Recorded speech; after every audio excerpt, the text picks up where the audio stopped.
Good morning, everyone. I want to welcome you to the February ACSE meetings. I acknowledge all the commissioners on the dais and those who are joining us online. We have a very dynamic agenda today, and so we look forward to spending time with you and learning together and focusing on the students that we serve. With that, Denise, would you please facilitate the roll call? Good morning. Commissioner Tostin? Present. Commissioner Graff? Present. Commissioner Estes? Commissioner Hamilton? Commissioner Liu? Commissioner Lopez? Commissioner Michaud? Present. Commissioner Notch? Commissioner Oyakawa? Commissioner Ruiz? Present. Commissioner Snipes? Present. Commissioner Sorter? Present. Commissioner Scott? Commissioner Wilkins? Present. Commissioner Dean? Commissioner Tux Jarkle? Present. That concludes roll call. Thank you. Please join me in the salute to our flag.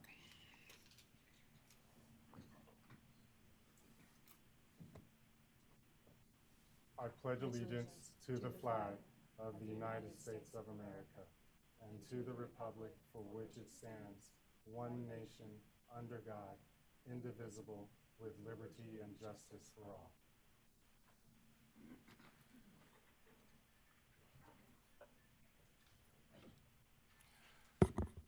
So, moving into our announcements, we have some exciting news. I'm very delighted to share on behalf of Director Heenan, who could not be with us today, the promotion announcement for Noella Hernandez, who's been promoted to Associate Director in the Special Ed Division. In this role, she will lead complaint resolution statewide programs, including non-public school units, early childhood support unit, and programs and partnerships unit. Noelia has 17 years of experience at the department and has previously served in the role of the Administrator of Programs and Partnerships and since April 2019. Her past experience before CDE included college professorship, teaching early education and social science courses. Many of us know Noelia for her contributions previously behind the scenes, and some of those accomplishments include playing a key role in transitioning the STAR assessment to the current system. She oversaw federal English learner and migrant education programs in the Multilingual Support Division. She also provided support to infant, preschool, and family empowerment initiatives and oversaw the expansion of the FECs from 14 centers to 33 centers. She was also responsible for leading the implementation of Senate Bill 75 that established early childhood support unit at the department. She also managed interagency agreements with the Office of Administrative Hearings. And it's been shared with me, Noella has a personal connection to her work and advocacy that drives her leadership as a mother of a child with disabilities, who's center in her understanding of the importance of parent voice and a belief in the system. We've also been told she enjoys traveling in her spare time, which I assume is going to be somewhat limited as you transition to your new role. So please join me in congratulating Associate Director Hernandez, who's joining us this morning.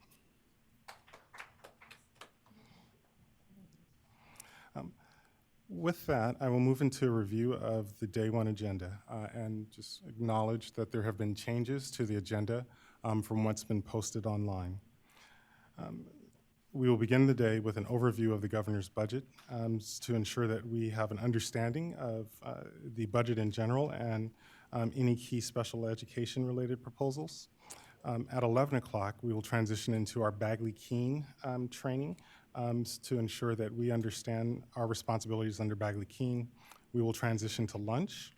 At 1 o'clock, we will have general public comment. Item 4, we will be engaging in our conversations related to the first Impact Award, ACSE Impact Award. And then at 2:45, and this is where things start getting a little dynamic, the presenter had at 2 o'clock, that presenter had a conflict that they needed to prioritize, and so they will be presenting tomorrow in the item 12 slot. And so taking the place at item 5, we will move our committee sessions to item 5, where we'll discuss our committee work. Items 6 and 7 are being postponed to the April meeting. Superintendent Thurman is leading an IDA Action Day. I think everyone recognizes the threats that we are experiencing as a result of the policy positions of the new administration in Washington. And so it's essential that we demonstrate our support and lend our voices to protecting what's important for our work and speaking with a unified voice. And so we will adjourn our meeting at 2:45 today so that some of the commissioners who have speaking roles at the event can transition there and that the rest of the commission can lend our full support if your schedules allow. And so, just by recap, items 6 and 7 will be postponed to the April meeting. And I want to thank both of those presenters and their teams for their flexibility in recognizing the priority today and where we want to devote our time. So I'll pause there to also highlight we will have 2 new commissioners being sworn in this afternoon. It's 2. This afternoon that we will take care of right before we go into our committee work at 2 o'clock. I think we got it. Just checking to my teammate Denise. I don't think I missed anything. All right. And as we are transitioning into item 1, one last announcement. We've received lots of communication as commissioners related to the state's response to the president's executive orders and threats, real and potential threats to funding streams and programs that we believe are essential in our work in ensuring that every child has what they need to be successful in California public education systems. Our statewide leaders, Governor Newsom, Superintendent Thurman, and others have made clear the position of California. Our role as an advisory council is to advise. Given our leadership has the full perspective of what's important for us in their advocacy, I chose not to engage as a commission to make public comments related to the threats and challenges that are before us because our leaders they have it in hand. And so our role will be to continue to focus on the priorities that we've set and the work that's already in place so that we continue moving forward. And at the time our voice is required and needed and can be additive, we will certainly weigh in the conversation, but I don't anticipate that our leadership our state leadership will be going in a different direction anytime soon. So that gives us obviously the support and cover that we need to continue our areas of focus on behalf of students. All right. With that, I'll ask Denise, please share the slide for public comments. There are multiple ways for members of the public to engage with the commission. And as the slide is coming up, one option would be members of the public who are in the room who are wishing to make public comment at the appropriate time. We ask that you form a line in the middle approaching the dais, and we'll acknowledge you at that time. Members of the public can also email in public comments to ACSE, ACSE at cde.ca.gov. And you can also request copies of the meeting materials by that email address as well. Also, members may dial in at the end of items to share public comments related specifically to that item or our general public comment sessions that are identified in the agenda. The call-in number is 717-908-1926. Please use the participant access code 116-6083 and the pound sign. Members of the public making public comment will have 1 minute to make their public comment. And if you are comfortable, please share your name and affiliation. If you prefer to remain anonymous, that is certainly your right, and we respect that as well. And so if you choose to share your name and affiliation, we would certainly appreciate that for our record keeping. With that, I don't believe there are any other additional comments, so if the presenters are ready. Okay, we will begin transitioning into our first presentation, overview of the governor's budget. And I'd also like to acknowledge Commissioner Hamilton, who was able to join us once her flight landed, and we're very excited that it landed.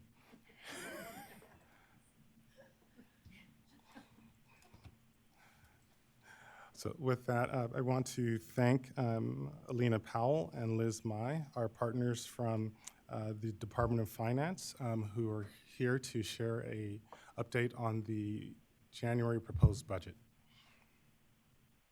Good morning, Elena Powell, Department of Finance. I'll just be giving you a brief overview of the special education related proposals included in the governor's budget to start. So there are 3 new special education related proposals in the governor's budget this year. The first 2 are related to the statewide IEP template project that began in 2022 and was finalized in 2024. The governor's budget is providing $1 million Proposition 98 general fund to digitize the state standardized IEP template. The governor's budget also provides an additional $1 million Proposition 98 general fund to translate the digitized template into the 10 most commonly spoken languages in California other than English. This is as required by SB 445, which was signed into law last year. The final special education related proposal adds community treatment facility to the out-of-home care funding formula, which is a new facility type not currently included under the formula. Some previously funded facilities fall under this new facility type and currently serve students, so we are amending language so that these facilities can be funded once again. Next, I'll be going over the special education funding adjustments, and I'm just going to give you a bit of context with it. Dedicated special education funding flows from the state to special education local planning areas, or SELPAs, based on allocation methodologies that are codified into statute. How funds flow from SELPAs to LEAs is decided at the local level and is different for each SELPA, but we often see a portion of the funds flow to LEAs and a portion of the funds are retained at the SELPA for regionalized services. So for special education apportionment, the governor's budget assumes a 2.43% cost of living adjustment, also known as the COLA, which adjusts statewide base rate to 909 average daily attendance, also known as ADA. The governor's budget also assumes a statewide ADA growth of 0.634%. The proposed state special education funding at the governor's budget is $5.6 billion, Proposition 98 General Fund. The largest component of this dedicated special education funding is what we call the base apportionment. This accounts for over $5 billion of the $5.6 billion apportionment. The base apportionment is calculated for each SELPA separately by multiplying that SELPA's base rate by that SELPA's funded ADA rate. The majority of SELPAs are funded at the statewide base rate that I just mentioned, and the base rate is adjusted for COLA each year. The funded SELPA ADA is either the greater of the current year ADA, the prior year ADA, or the prior year ADA as their member LEAs, which is functionally a 2-year hold harmless. And that is our kind of high-level overview of state special education funding and the proposals for the governor budget for this year. We are happy to take questions at this time.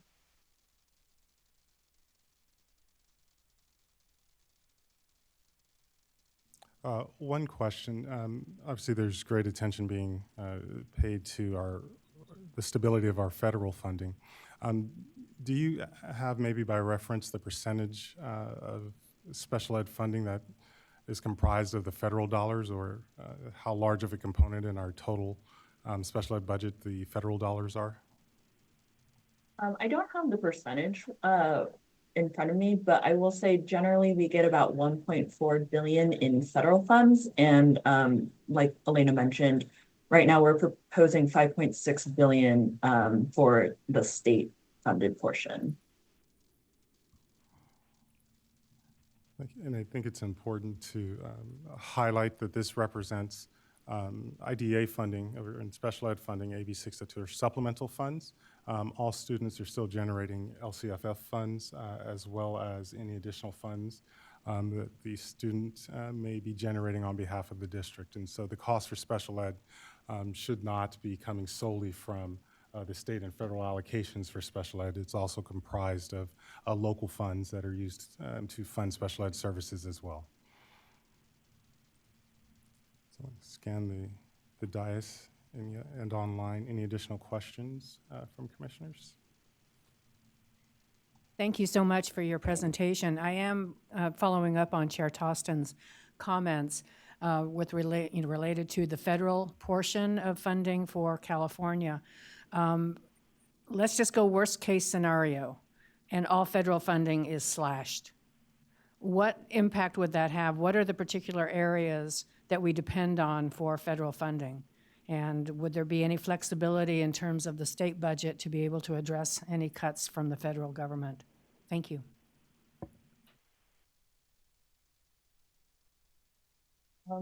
Yeah, let me think a moment.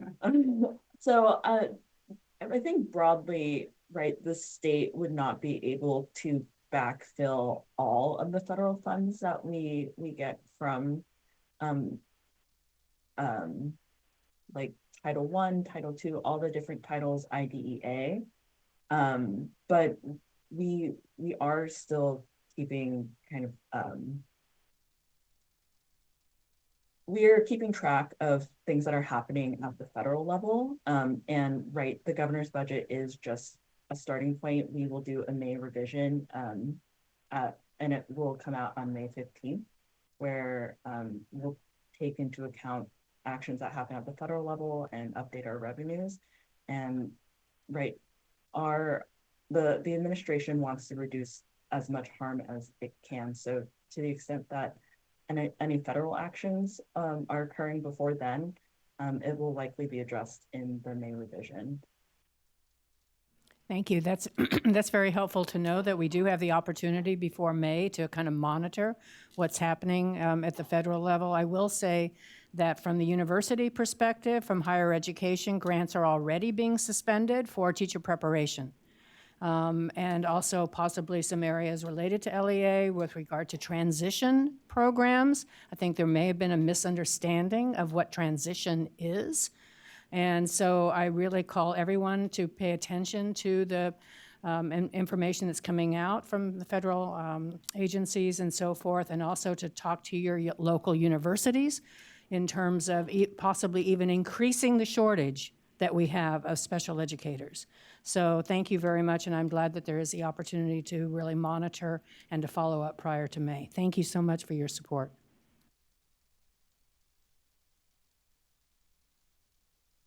Any additional questions related to the special ed proposals?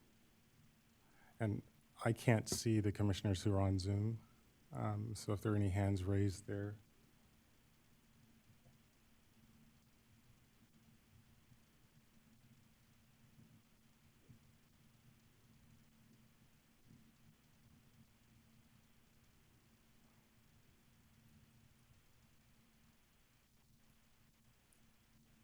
Okay, so no questions online. And maybe you were already headed this way. Thank you for sharing the update on the special ed proposals. It'd be helpful could you give us a general sense of, the K-12 funding in the governor's budget and maybe priorities or areas of significance? Unfortunately, I don't have those points in front of me. That would be better covered by our Proposition 98 team, but I am happy to get that information over via email, and maybe that can be presented at a later time. Perfectly, thank you. Thank you, that works. So scanning one more time before we move into public comment for this item. Okay. There are no additional questions.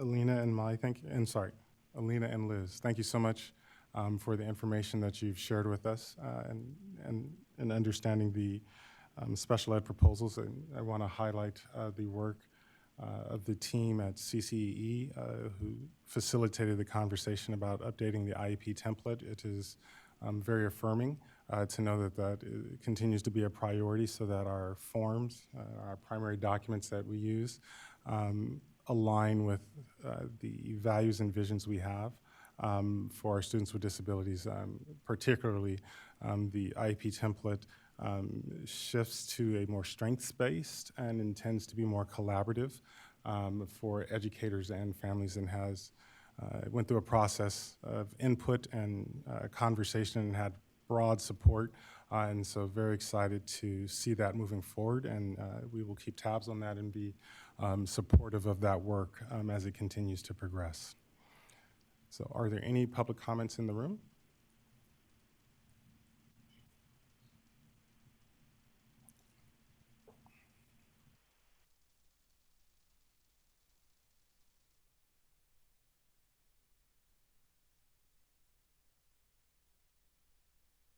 There we go. Good morning, Commissioners.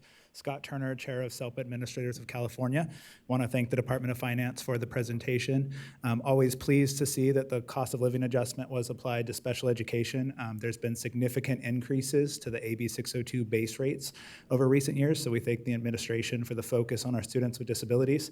To give approximates to Chair Tostin's comment about the percentage of federal funding, it's going to vary by regions in the state, but we believe it's a little less than 10% that federal funds are covering special education expenditures.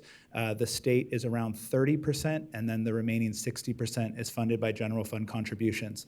So our association remains committed to monitoring any discussions at the state and federal level. We're committed to advocating on behalf of our students with disabilities and monitoring federal funds. It is a big year, 50th anniversary of IDEA, and so that's something we're looking at closely, and that's related to the rally later this afternoon. Thank you. Seeing no additional public comments in the room, I will ask that we display the slide for public comments online.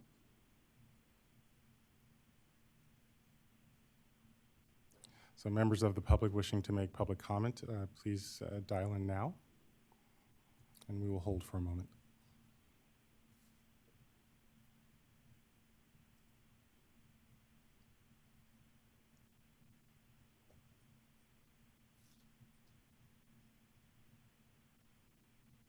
There are no callers at this time.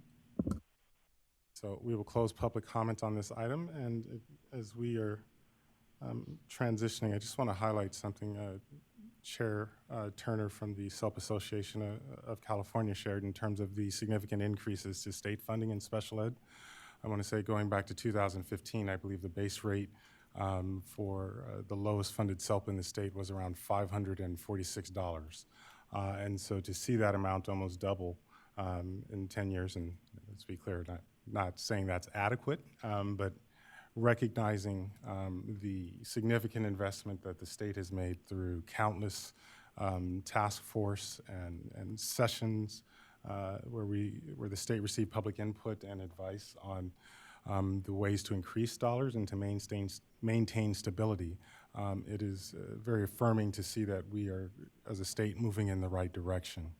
The increase ensures a level of equity across the state. Previously, the base rates for SELP could range from $546 per ADA all the way up to, I want to say, $1,350 per ADA in some regions.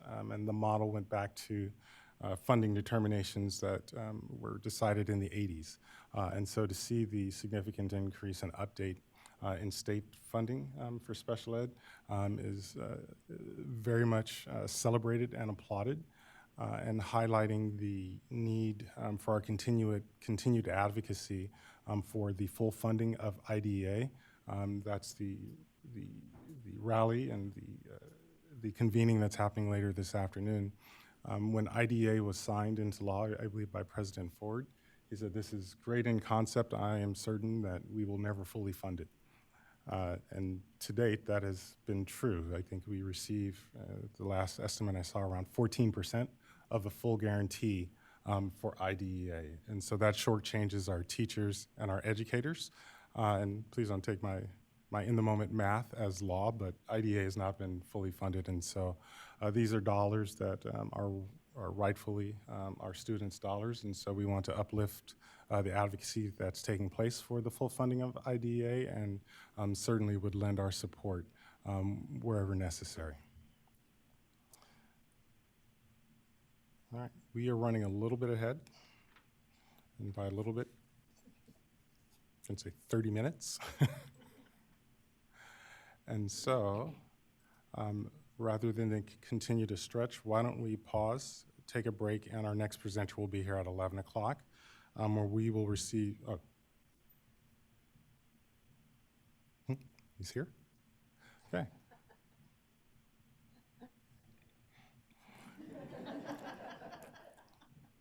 Hey, Mike, we're excited to see you. Perfect timing. Thank you.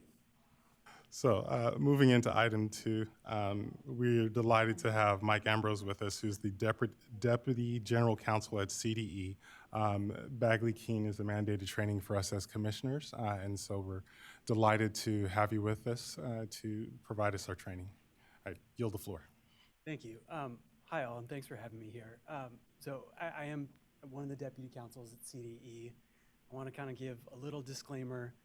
This is going to be a general presentation on Bagley-Keene. Some of your expertise here may be well above where I'm going, but I'm trying to kind of reach the full audience. You may have specific questions, and I'm happy to take them, but thank you. We don't have an attorney-client privileged relationship with you, so I can't give legal advice. So you may have questions, I'm happy to take them, but if it's sort of specific questions about what should we do in this scenario, I'll have to just point you towards information. I do have some additional guidances and trainings at the end of this that I think may be helpful if you have specific questions as well. I think we have scheduled maybe an hour for this. This is more like a 20-minute presentation, just to set expectations. So the purpose of the act, as you all know, this is about transparency and decision-making. That comes with trade-offs sometimes, and it can be challenging and at times feel very slow to navigate decision-making under either the Brown Act or the very similar Bagley-Keene Act applying to state bodies. Public participation in government outweighs efficiency is the idea here. And the communications or discussions by a majority of members without public participation violates the act. That's the big thing here, is you as a state body make decisions together as a state body in front of the public. And what the Bagley-Keene Act does is ensure that those decisions and the discussions about those decisions happen in an open public meeting. As you may well know, within that, there have been, over the years, additions to the Bagley-Keene Act to sort of close the loopholes and adjust for new methods of communication. We're going to touch base on a little bit of that as well. This goes back to 1967, and it's modeled after the Brown Act, which was started in 1953. The legislative intent of the act is that the actions of state agencies be taken openly and that the deliberations be conducted openly.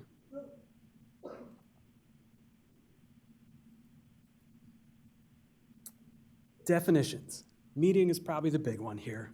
When a majority of members meet or otherwise communicate to hear, discuss, or deliberate upon any item that is within the subject matter jurisdiction of the state body. That's a meeting. So it's not just when we gather together, but any time that we have a conversation with a majority of members of the state body about something that is under our subject matter jurisdiction, that is considered a meeting under the Bagley-Keene Act. That may happen via email, it may happen over coffee. There are lots of times when we can have accidentally or that we can have a meeting without meaning to. I find that, especially with newer board members and state body members, can cause stress trying to figure out when I'm having a meeting and when I'm not. And at times that may make you sort of want to pause and never discuss anything under your subject matter jurisdiction outside of this notice meeting. I will say, once you understand the Bagley-Keene Act a little better and spend more time with it, you get less of that fear around those discussions. You can have more discussions to up your knowledge, both with staff and with other members, without concern about violating the Bagley-Keene Act, understanding that really a meeting is when a majority of members meet to discuss something that's under your subject matter jurisdiction.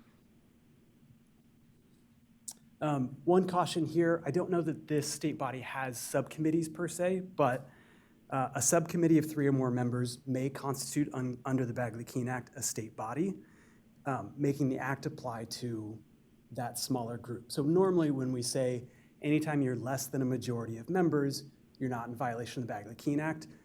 If it's actually a standing subcommittee, that may be different, and you may want to follow up with staff on that. A meeting is not limited to action or voting.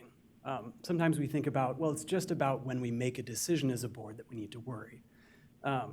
But it's actually hearing and discussing and deliberating is all of those things under the Bagley-Keene Act. So a study session or even a pre-meeting briefing session might be considered a meeting under the Bagley-Keene Act if we're talking about something that's under our subject matter jurisdiction as a state body. Conversations on issues within the committee's jurisdiction and any aspect of the deliberative process. So it's not just deciding to vote on something, but actually listening to each other talk about items that are under a subject matter jurisdiction. The Act wants all of that to happen in a noticed open public meeting. And so that conversation with the majority of board members has to be saved for the meeting itself. And here's where we get to sort of the loopholes created over time. Serial meetings may be something you hear about a lot, and there are a couple different types. We get the daisy chain or the hub and spoke type serial meetings. And think of it this way, we don't want other ways for a majority of the state body to discuss an item or come to a decision outside of the noticed public meeting, whether that is actually all of us in a room or by email or by one person telling the next person in a game of telephone. All of that could constitute a meeting under the Act. So serial meetings specifically refer to a series of communications, each involving less than a majority of members, but which taken as a whole involve the majority of the body. Where you'll often see this is a group of a few members will have a discussion about an item under your subject matter jurisdiction. That is not a violation of the Bagley-Keene Act, even though you're talking with other members of your state body. However, that group of 3, one of them goes and talks to a few more people. Also, that individual conversation is not a violation of the Bagley-Keene Act. But as more people gain understanding of what other members on their state body feel about an issue, suddenly we can get to a point where a majority of the board has heard or discussed or deliberated on an item under their subject matter jurisdiction because they've had conversations with each other, and now a majority of the board understands the same issue or has talked about it outside of a noticed meeting. So that leads to just some cautions. Anytime you're having a discussion with other members of your board or state body, be cautious of having those conversations with others as well. I want to really caution against relaying information you learn from another member of your state body to others within the state body outside of that notice meeting. You'll also see this come up in emails. You may get an email from one member of your state body, and then you reply all, and suddenly it's a discussion of all members. This is probably one of the most common violations of Bagley-Keene and the Brown Act in the last couple decades. It is a button that I've hit that we've all done, but use caution, especially when emailing multiple members of your board. And I'll touch on this in a second. This actually now comes up in social media as well.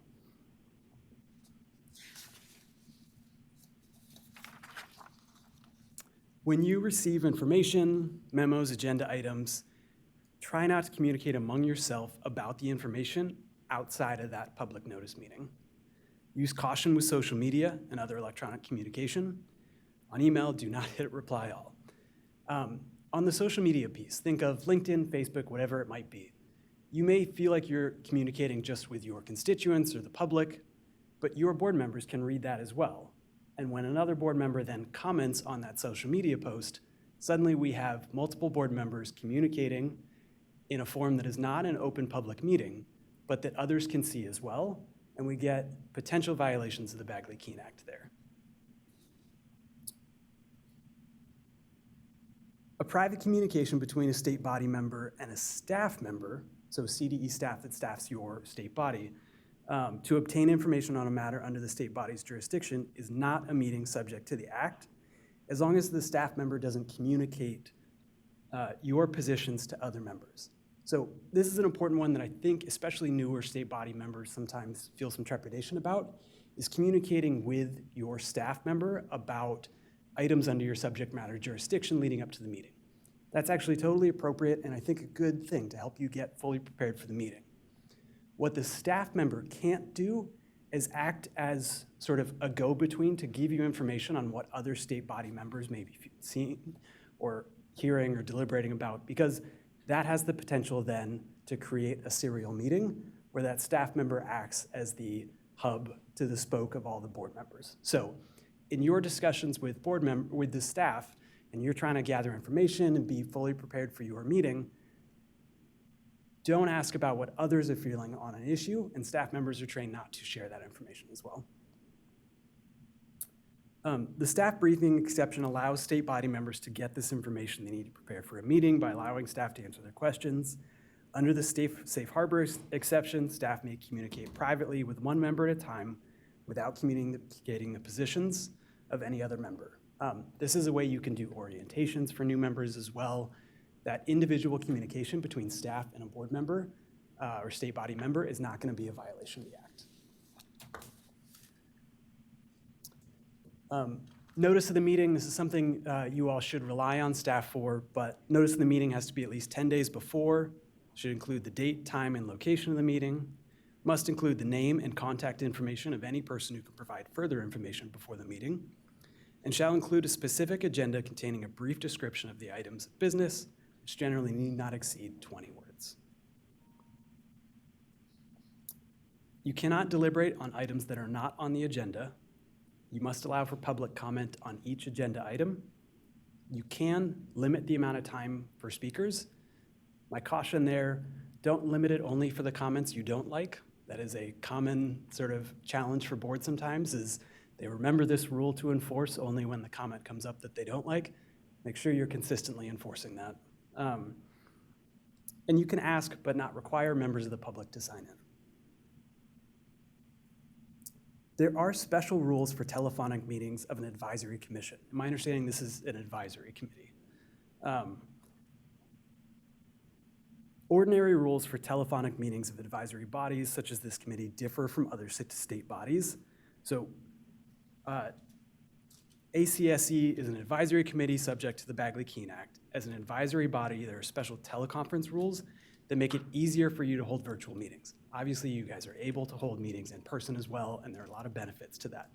I'm going to just quickly cover this, though, as something sort of knowledge to have. These are temporary rules that we don't know if the legislature will extend them or not. Under the special rules for advisory bodies, all committee members can participate in meetings remotely. The committee does not need to disclose the location of each member participating remotely. The committee must have a primary physical location still, like this, for the meeting where the public can physically attend the meeting, observe and hear the meeting, and participate, and at least one staff member has to be present at the primary physical location. That does differ from other state bodies. It can just be the staff if you're having a virtual meeting. You still have to post an agenda meeting at least 10 days in advance, and the agenda shall include information regarding the physical meeting location designated, but does not need to include location information about where each state body member is participating. The committee has to provide at least 24-hour notice on its website and to persons on its email list if members will participate remotely. The 24-hour notice also must describe how the public may participate in the meeting remotely. If available, they would participate, we'd provide access that's equal to the access provided to members in this. If a remote access to the meeting fails during the meeting, and this is sort of just something to keep in mind if you have these telephonic meetings. So if the public access goes down as a remote meeting, you have to end and adjourn the meeting in accordance with the government code. Usually all committee members must visibly appear on camera at a special teleconference meeting. If a member is unable to appear on camera due to connectivity challenges, the member must announce the technical reason for turning off their camera. Again, these are sort of like very specific rules under this idea that we want to provide the public access, and we're trying to balance sort of the efficiency of having these meetings, especially these state body meetings, with advisory committees of times where you're spread out all over, with this idea of public access and making sure that your decisions and deliberations are done in front of the public. Closed sessions I'll just touch on for a second, but closed sessions are only permitted in limited situations. Consider consulting counsel if you think closed sessions are necessary for this group. The public has a number of important rights under the Act. It's the right to notice, the right to attend, accessibility rights. They can't be required to sign in. You can anonymously attend a meeting and make comments to a state body. The right to record a meeting, the right to address the body, of course, the right to criticize, and the right to agendas and other relevant information so they can be prepared to attend the meeting. Violations can have serious consequences, including potential violations of the law, misdemeanors, harm to the agency's reputation. This is always one of the slides, but I do want to caution, complying with the Bagley-Keene Act is not super complicated, as you keep in mind that your discussions, deliberations, anytime a majority of the board may be involved to discuss an item under your subject matter jurisdiction, that needs to happen in an open public meeting. So what can you do communicating with each other? A majority of members can attend a purely social or ceremonial occasion, as long as you do not discuss amongst yourselves business of a specific nature within the subject matter jurisdiction of the state body. This comes up a lot, especially with new members of state bodies.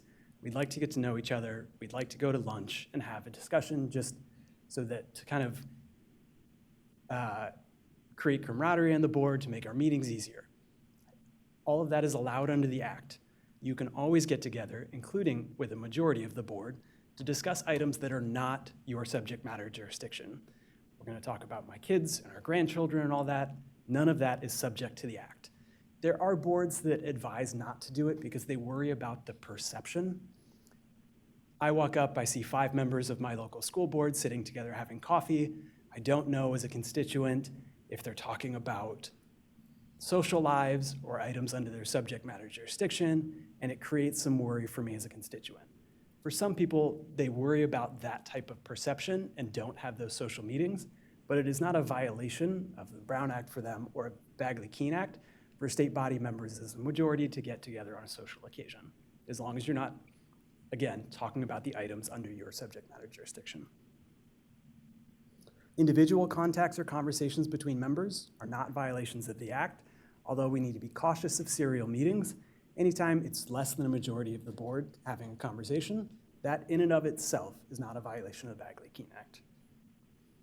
And a majority of members can attend a conference or similar gathering open to the public if a majority of members do not discuss amongst themselves, other than as part of a scheduled program potentially, business of specific nature within the subject matter jurisdiction. This is a call that lawyers get occasionally. We're at this conference and there's a majority of our board that's here. Are we okay to stay? Yes, you just need to not discuss items under your subject matter jurisdiction. You can also communicate with the public outside of a notice meeting.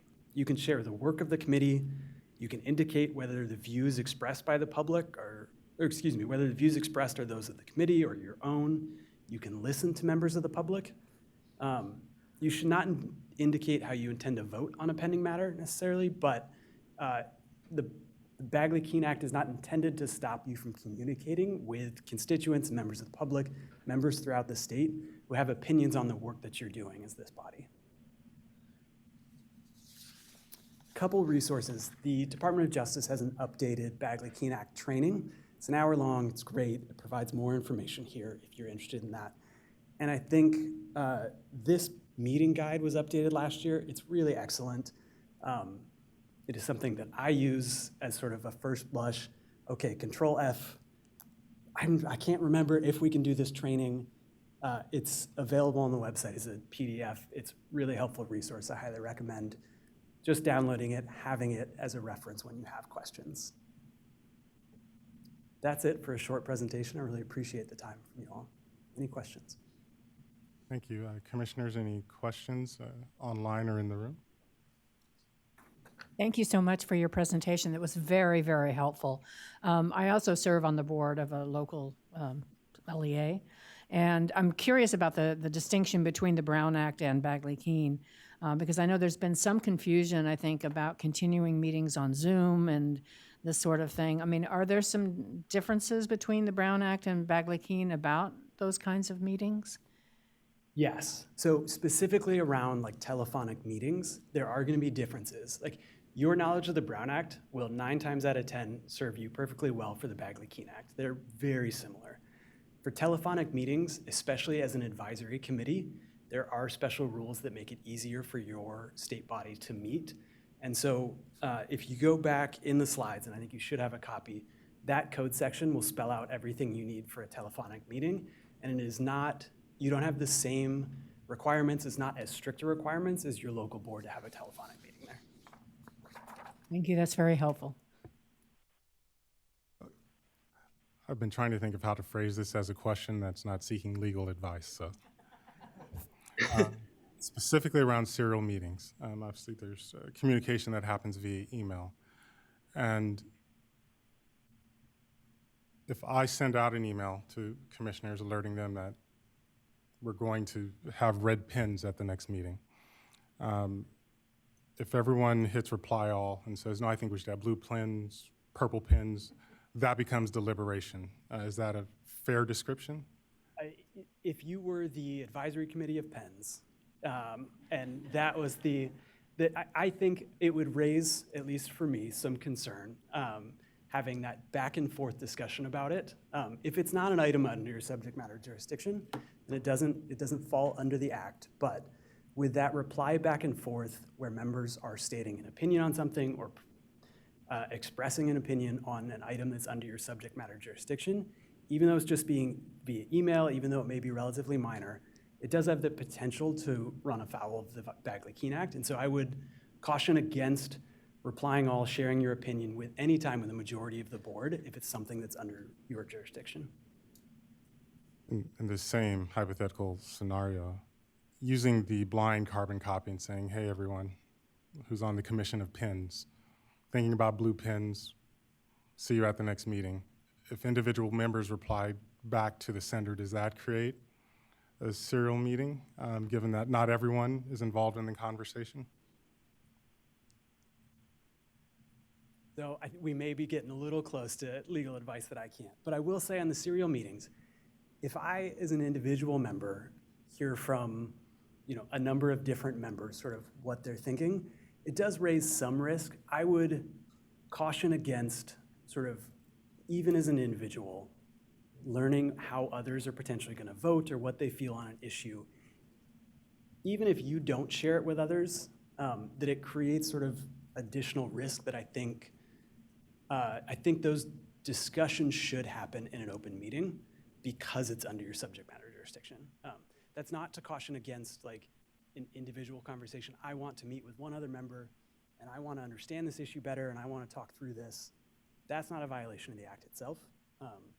But anytime that we get some risk of understanding more opinions, I think it's where we really need to be cautious. Thank you. Hi there. Thank you for this presentation. This is actually very vital to me because I learned that going on a commission like this, but also serving on multiple boards, is that your language matters very much. And you have to understand what you can say, what's professional, what's not. And I was wondering, this isn't specific, this is just general question, is where can I find resources on like how to format an email or what to do in those scenarios? Not very specific, but like just like templates or things I can find that's very useful for me or useful for other people to use.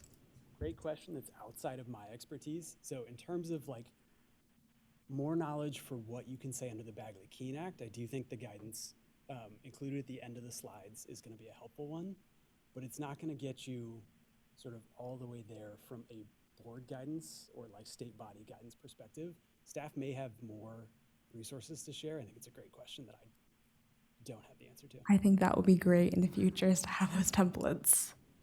especially for youth commissioners, because I think that a lot of us are going to be on these commissions, and if we don't understand on how to really reply to text messages, because I didn't know that replying to all would cause some problems, or I didn't know that a LinkedIn post can like stir some problems, or social media. So I think that those would be really great in the future to have from the state. To be fair, we only have these rules because we all realized after the fact that they might be issues. So each one is, addressing something that's happened.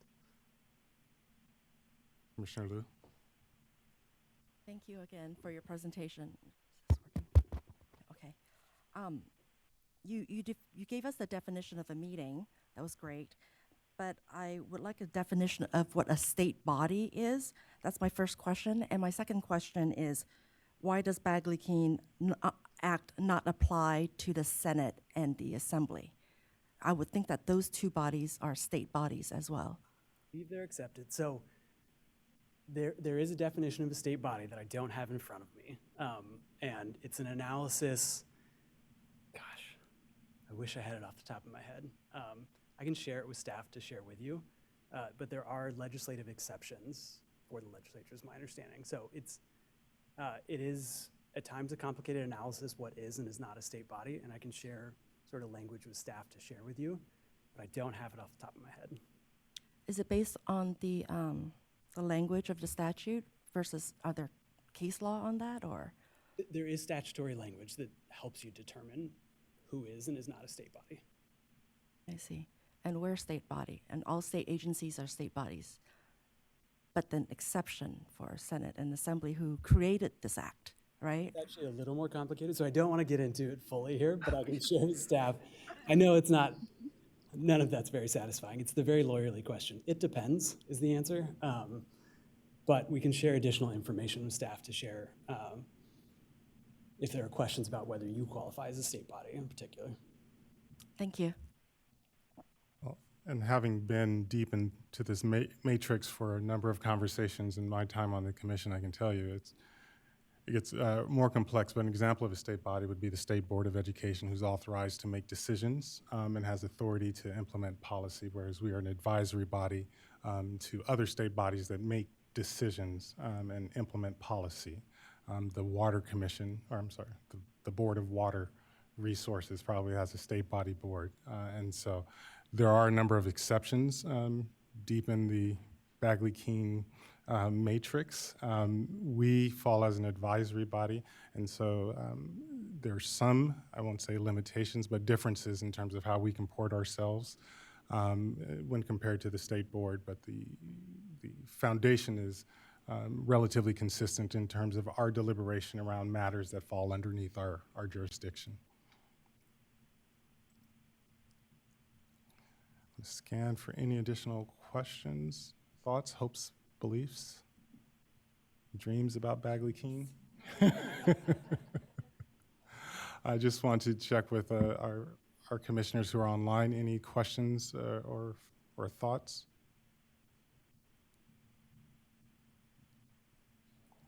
All right. Seeing none, Mike, thank you so much for your time. We appreciate the overview that you provided with us and the resources that you've already left with us. We are sure we will probably see you next year, or hopefully see you next year when it's time for us to refresh our understanding of Bagley-Keene and be updated on any changes. That's great. Thank you all for your time. Thank you. Any members of the public in the room wishing to make public comment around the Bagley-Keene Act, please line up. Any members online or members of the public online wishing to make public comment will be displaying the slide momentarily.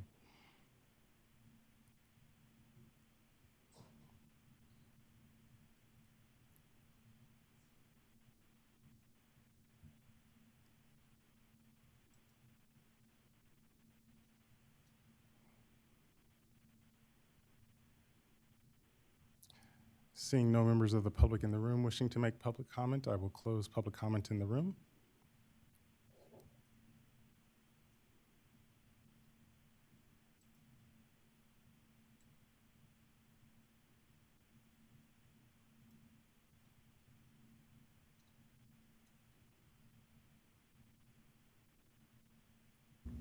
There are no callers at this time. Okay, so I will close public comment on this item and delighted to know that at lunch, we don't all have to sit in separate corners and not make eye contact anymore. We can socialize and talk about life. And the other point I would make, if your spidey sense is tingling around should I continue this conversation via email, should I send this to all commissioners, I think we all commit to default on the side of safety. Feel free to reach out to me directly or Vice Chair Groff if you have questions around how to comport our business outside of the meeting. Committee chairs, it's one of the reasons we have only 2 co-chairs for each committee, and so if Matt and I are going to be planning the upcoming elections or an agenda item, we can certainly communicate and move forward the agenda planning. If that extends to all of us, that's when we get into a little bit of trouble. So we've all, based on my assessment, avoided Bagley-Keene jail. No one wants to have to disclose a misdemeanor for violating public meeting laws. And so we will continue to practice, continue our practices in terms of communication. And if you have any questions, please reach out to myself or Vice Chair Groff or Denise around the appropriate way to communicate. Before we close, one last item I just want to emphasize. We all obviously wear a number of hats, and one strategy that I learned from a previous chair is just clarifying if you were out making public comments. If I'm making a public comment on behalf of the commission, I can communicate what we've all agreed upon. We agree on the importance of literacy, having access to mental health supports for students. It's certainly a conversation we can engage in.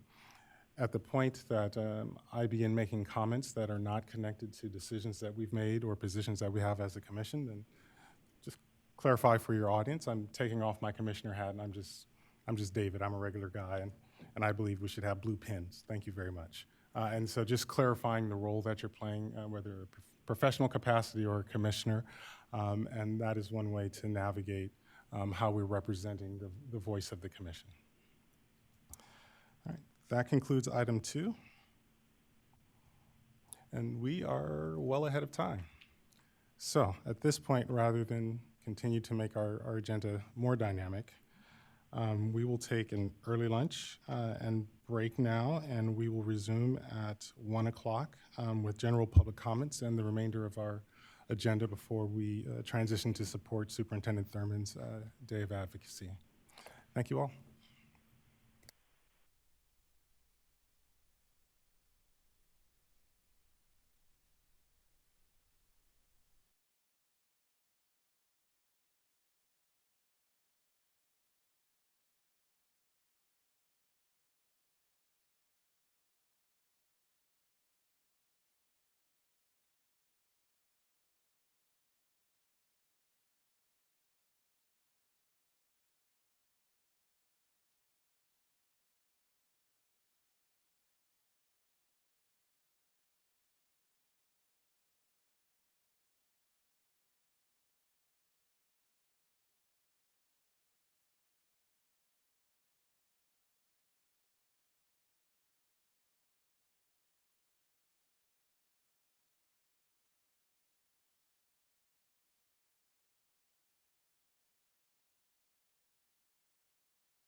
Interpreters, please turn on your cameras. Thank you.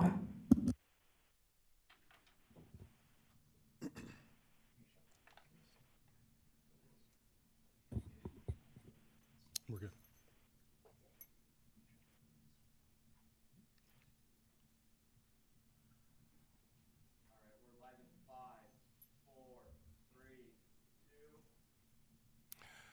Welcome back, everyone.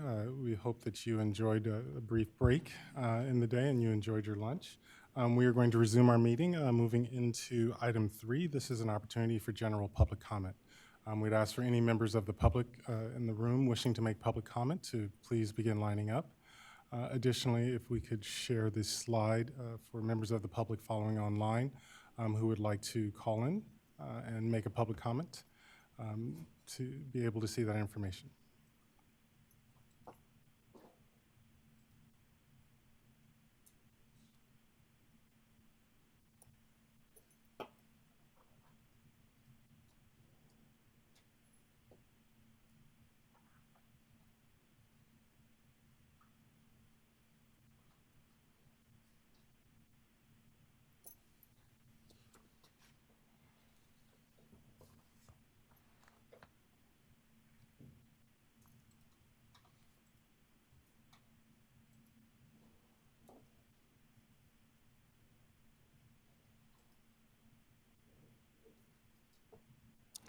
So I see that there are no public comments coming in through the phone or public comments who are calling in.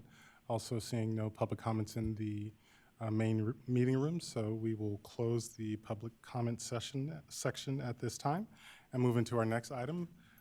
Very excited to spend some time talking about the first annual Impact Award in partnership with the State SELP Association, as well as the SECO Association's Special Ed Administrators of County Offices, and the Special Education Local Plan Area Administrators through their nonprofit arms have given us resources to initiate this award, and we had lots of applicants, and we just want to, I'll begin by saying thank you, and then I'll turn it over to the committee chairs who will facilitate the process.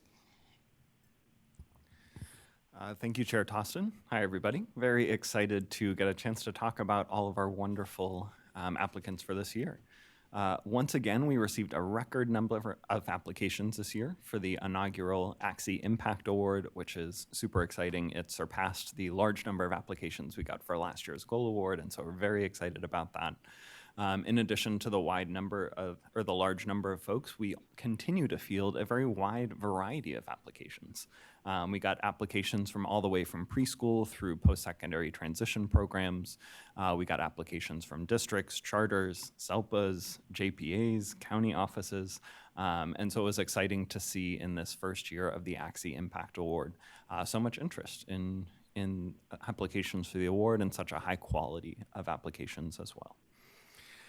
The scoring committee, which this year included representatives for our ACSE Impact Award partners, the SELP Administrators of California and SECO, showed a clear choice for 2 frontrunners from this year's award. And so we wanted to bring those frontrunners today and then engage in a discussion to choose a winner. And so without further ado, I will share the information of the 2 frontrunners. The first is the Adult Transition Instacart program that was through Los Alamitos Unified School District, and the second is the Pathways to Possibility program through Orange Unified School District. And so as we are thinking about choosing a winner from our 2 amazing finalists, it's important to keep in mind alignment between those programs and our ACSE goals for this year. So community schools, equity and inclusion, student and family voice, emotional and behavioral health, and literacy. All ACSE commissioners had access to the applications, but if it would be helpful, I'm happy to provide a quick overview of the 2 frontrunner programs, if that would be helpful for folks. Great, so in terms of, forgive me as I'm reading from the notes here. For the Instacart program, the mission of the Instacart program is to empower young adults with disabilities by providing them with meaningful, community-based experiences that build critical life skills, promote independence, and foster a sense of contribution and connection. The vision for that program is to create a replicable, sustainable model of integrated skill building that impacts positively both students and the broader school community. And the Instacart program operates as a structured weekly service for students. They receive training in shopping, budgeting, and organizational skills before independently fulfilling shopping requests submitted by district staff. The program began as a small initiative serving only district office staff during COVID, but its success has led to expansion, including services at the district's middle and high schools. So that was the first, the Instacart program, and that was again through Los Alamitos Unified School District.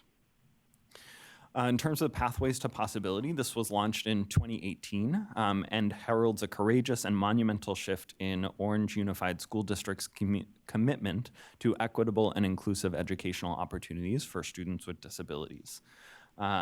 This is a single district SELPA in the heart of Orange County, and the program is one that impacts students all the way from TK up through transition age, and includes a number of different initiatives, including the We Embrace Literacy Initiative, the Exemplary Educator Initiative, the Behavior Builders Model Initiative, the Co-Teaching Connect Initiative, the Peer-to-Peer Mentoring Initiative, exit and entrance and exit criteria for restrictive settings, the Orange Works Vocational Pathway Initiative, and the Data-Centric Paradigm Accountability Crosswalk Initiative.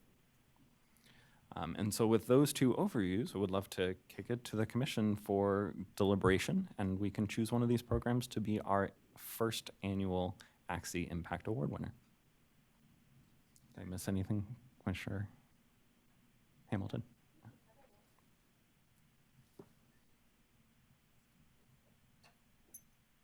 As someone who read through all of these wonderful programs and had the honor of scoring them as well, we had some really great applications and a lot of them this year, so it was really great to see so much participation and some really remarkable programs. It was great to read through all of these right now and see all these programs that are doing such great things and continuing on with diversity, equity, inclusive state of minds. And it was really hard to choose, but I think that the top two candidates that Russ just told us about were really exemplary, and it'll be really hard to choose one. They're very different, and I think they both really closely align with ACSE and our mission and our goals here. I loved the Pathways to Possibility program because I think it was really well-rounded and really thoughtfully executed in all facets of what they're doing. And they had a really strong focus on not just inclusion, but on rightful presence and belonging. And that was really clearly stated throughout their application. Also a really strong focus on literacy. And yeah, it was a really great program, and the scores from all the commissioners who did score were pretty consistently, it was one of their top choices. So I really think they were great, and I can't ignore the Instant Cart program also as being just a really cool kind of innovative program. I think I have heard of a lot of programs who do programs of, selling things or, but this just felt a little different and kind of felt like, oh, wow, yeah, that makes sense. And the way they were able to integrate really important learning and life skills, and it felt more inclusive than some of the other kind of programs that we've heard about for transitional students. Just in the social aspect of them hand delivering and going to and from offices or meeting with people. So it was really cool as well. It's just my perspective. I just had a clarifying question. So we are going to narrow it from 2 to 1, right? We're not considering 2. We're firm on just 1.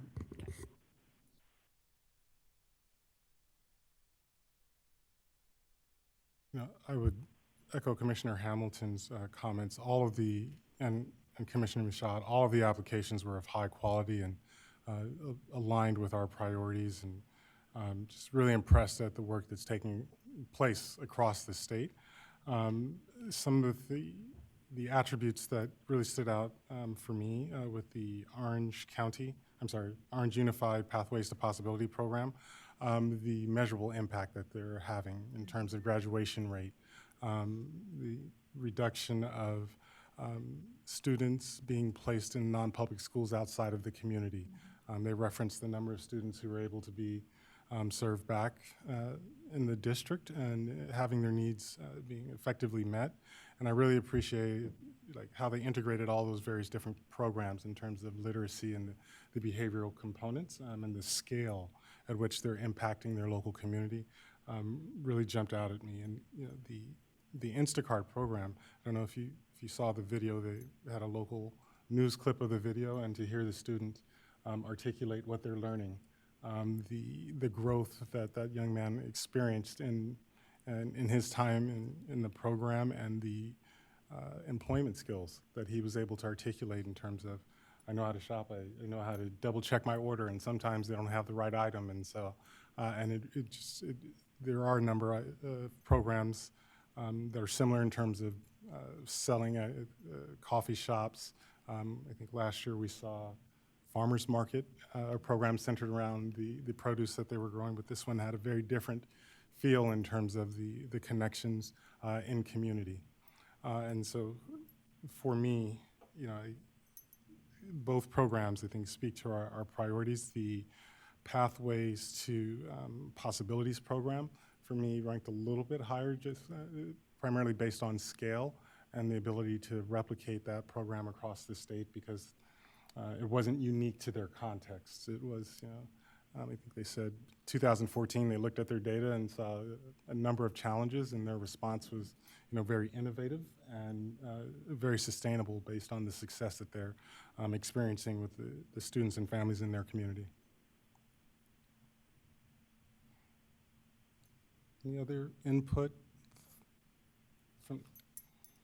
Yes, the Pathways to Possibilities, I also kind of tend to lean towards the numerous initiatives. It's very broad in supporting a lot of areas, not just specifically to one, that could easily be replicated, and especially the peer-to-peer mentoring had a big impact for me. And again, we've already talked about inclusion, but the data that they provided and the outcomes and going down in like ADR and mediation, just overall, I thought was a great proposal.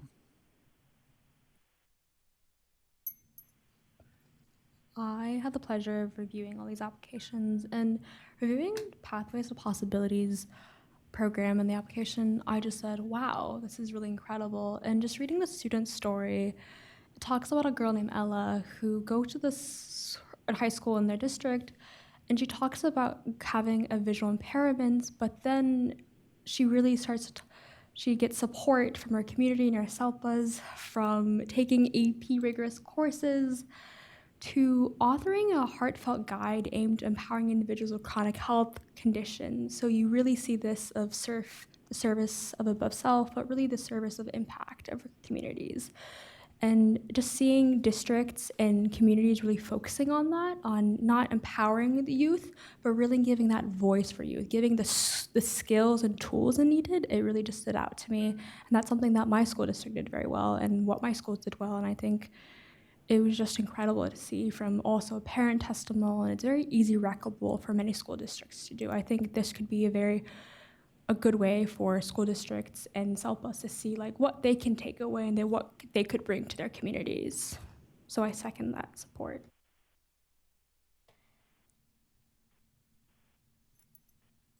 I think both of these programs are absolutely worthy, but I do want to just kind of elevate the Instacart program in the fact that we know that adults with disabilities have very limited access to employment opportunities, and whether we choose this program or another, I just have to elevate a program that is really focusing on those employment skills, those post-high school skills, because we know that that is a huge area that's lacking, and any program who is putting energy and time and effort into creating something like this that's high quality needs to be just celebrated anyways, because we know that individuals with disabilities have dismal opportunities as far as employment goes. So kudos to them for being creative. If there are any commissioners who are attending virtually, I want to just pause and make sure you have an opportunity to share any thoughts that you may have before we move into a decision.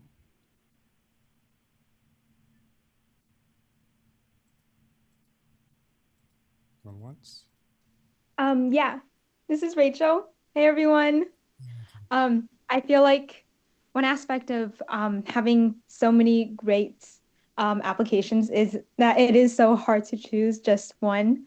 And I think to me the Instacart one, uh, it really resonated with me because um, I think during my transition out of high school and into that kind of next phase in my life, I got a chance to kind of go through that process with the people who supported me and as well as like with my peers and my friends. And I think it really doesn't become clear to you until you are at that stage how kind of like overwhelming and like different that next step is. And I just thought it was so cool how they managed to incorporate so many like different elements and like just like an innovative program to incorporate like teaching those life skills into something that is like cohesive, benefits students, and also they're like doing real work for the community. Just wanted to put that out there since it was something like back at my high school in our district as well that we tried to have more of these like vocational technical training opportunities and experiences for students who are like going through that transition from like school to job to real life. Yeah. Thank you, Commissioner Ding. And just a reminder for any commissioners who are participating virtually, if you could turn your camera on, just calling back to our Bagley Keene training this morning. So if you're on virtually, please, if your connectivity allows, please turn on your cameras. And if you don't have connectivity, please send Denise a message via Zoom or email so that we can certainly make that announcement as required by Bagley Keene Act. Please tell Mike we're following the letter and intent of the law. So Commissioner Mashad, do you have any suggestions on the best way to facilitate our decision? Yes. Did you Yes, want me to say something? I'm sorry. real quick. Okay, so for Orange Unified School District, I had experience with this program because my son attended this school district. And so he was able to benefit from this program as well. The Instacart program, it's kind of hard to choose between both of these programs because kids benefit from both, you know, because employment after is an issue for our students with disability. So kudos to both programs. It is definitely a good problem to have so many wonderful programs in front of us today. I am not sensing a clear front runner based on the discussion so far, so I'm wondering if it would be appropriate to go around and have everybody share their vote, if we have a recommendation that we should make. I would also remind that one did receive a higher score. We could go with that. And what was the final ranking between the two? Pathways to Possibility had 216 points, and the Instacart program had 205. And so we have that piece of information to influence us, and so maybe if we would share the program we would recommend, not an official vote, but just kind of a straw of where we are now, and then we can move into recommendation if we feel that we have some clarity. Does that work for everyone? All right. Commissioner Hamilton, would you be willing to start? Just sharing your lean. My vote is for Pathways to Possibility.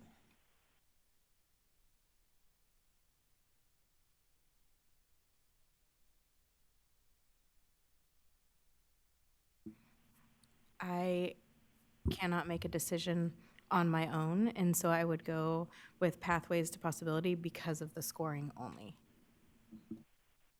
I would say Pathways to Possibility. Wow, very hard decision.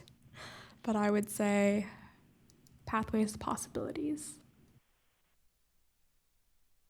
Again, a very tough decision, but Pathways to Possibilities. Same. Instacart. Pathways to Possibilities. Pathways to Possibilities. Commissioners online wishing to share their leanings right now? Instacart. Is there anyone else online besides Commissioner Ding? No? And for me, I lean to pathways to possibilities. One, because of the original scoring and all the input that went into that. And then also for me, the scale is kind of the tiebreaker in my mind. Okay, so it seems like we have more information and clarity around our collective leaning. Is there anyone willing to make a recommendation for who the awardee will be? Anyone can. I'm happy to make that recommendation, and I would move that we, the first ACSE Impact Award be awarded to the Pathway to Possibility program from Orange Unified. Is there a second? I second. Thank you, Commissioner Michaud. It's been a while since we've done this. First, second. Discussion. Any additional discussion? Seeing none, Denise, will you facilitate our vote?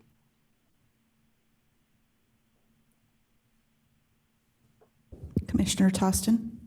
Yes. Commissioner Graff? Yes. Commissioner Hamilton? Yes. Commissioner Liu? Yes. Commissioner Lopez? Commissioner Michaud? Yes. Commissioner Notch? Commissioner Oyakawa? Yes. Commissioner Ruiz? Yes. Commissioner Snipes? Yes. Commissioner Sorter? Yes. Commissioner Scott? Commissioner Wilkins? Yes. Commissioner Ding? Yes. Commissioner Tux-Jarkle? Yes.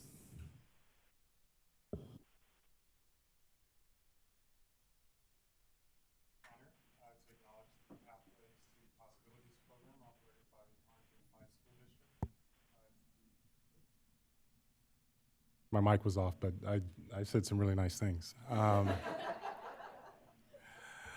The motion passes unanimously, and it's our great honor to recognize the Pathways to Possibilities program operated by the Orange Unified School District as the first inaugural winner of the ACSE Impact Award for 2025. Congratulations to the Orange Unified team and community.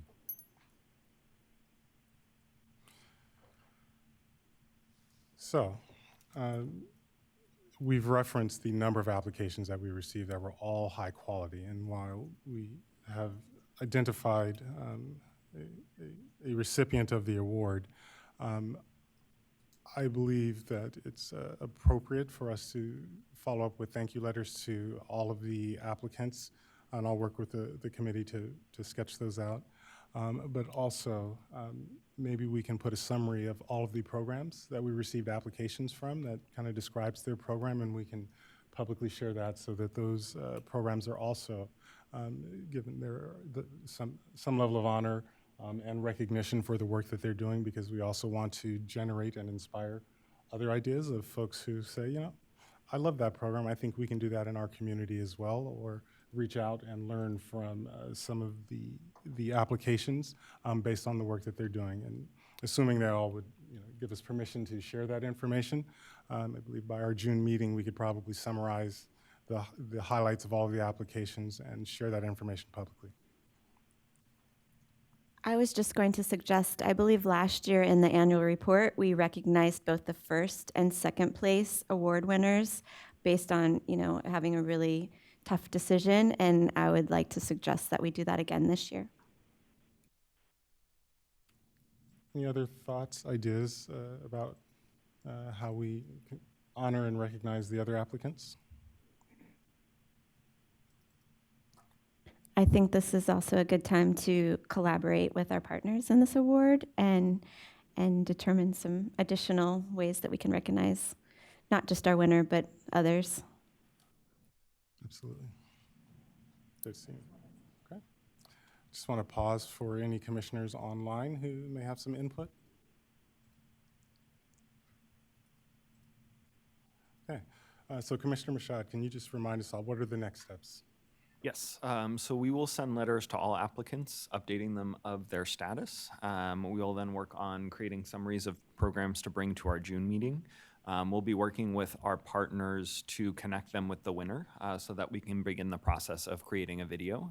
This is a new thing for the ACSE Award. We'll be creating a video that will be able to be shared out, kind of highlighting the program, and so we'll work with our partners to get that process started. And then through the letter for Orange Unified, we'll invite them to an upcoming ACSE meeting. I think when we spoke about it last time, we were going to give them either the choice of April or June to make sure that they can come in person, so we'll plan to still do that.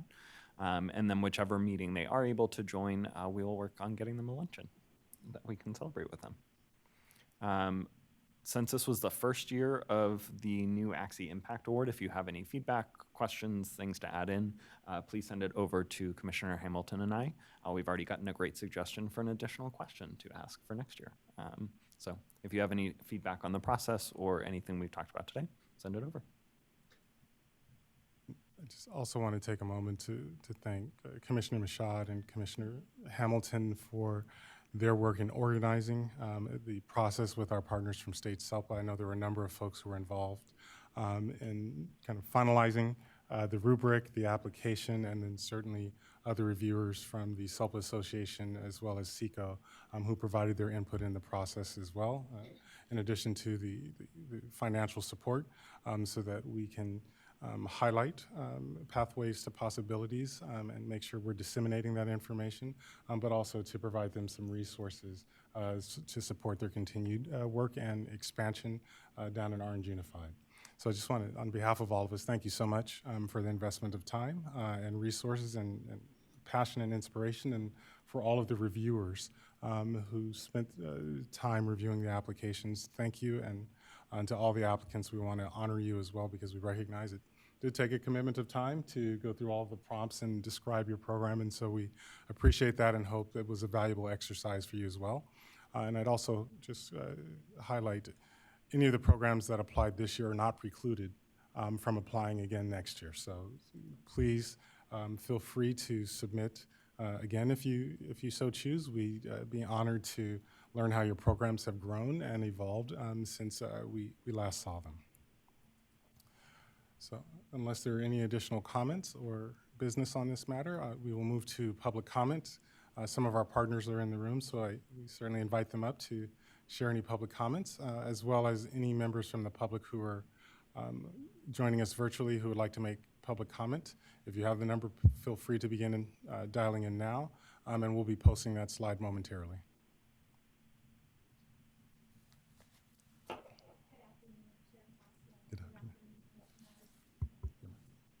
I think you may need to hit the button. Thank you. Good afternoon, Chair Tostin, and good afternoon, Commissioners. My name is Elizabeth Engelken, and I'm the immediate past chair of the SELPA Administrators of California. And I just want to thank this commission for the inclusive manner in which you've engaged in this process. We are thrilled to be partnering with you in this not only recognition of such stellar practices, but to realize that we're doing this work on behalf of educators, parents, and communities that are really implementing this as we're here today. So our SELPA Association mission, of course, we champion opportunities and access for all students in California, and in particular students with disabilities, and we're very excited to look for new and innovative ways to highlight these programs so that the action that you took today is not the end of this, but really the beginning of a learning process for so many other educators that can witness, observe, and engage either through our association's activities or just the connections that we form. So congratulations, and know that we stand ready to continue with this partnership. It was very seamless and very positive focused working with you to be partners. So we look forward to the celebration.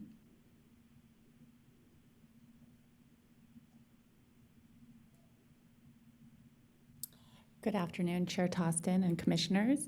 Veronica Coates on behalf of the SELPA Administrators of California Association. And I was one of the raters, so I wanted to just personally thank you all for allowing us to have kind of a soft rating as a partner, and shared your challenges, because there were so many good applicants. As Elizabeth said, it really shows the focus of our partnership together in the field to highlight those that are doing the good work.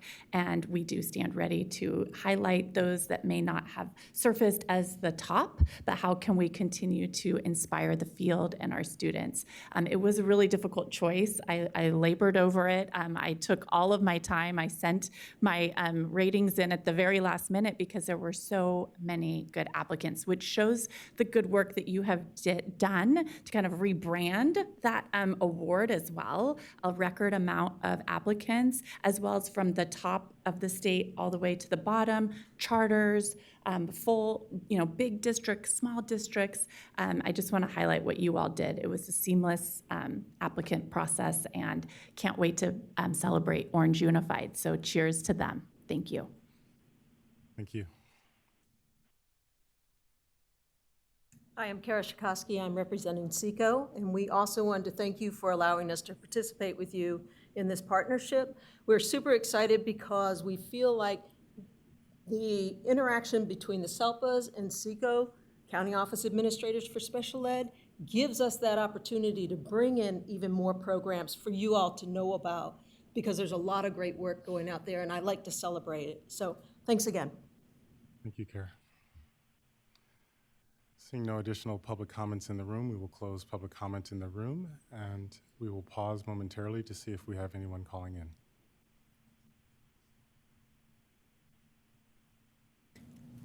There are no callers at this time.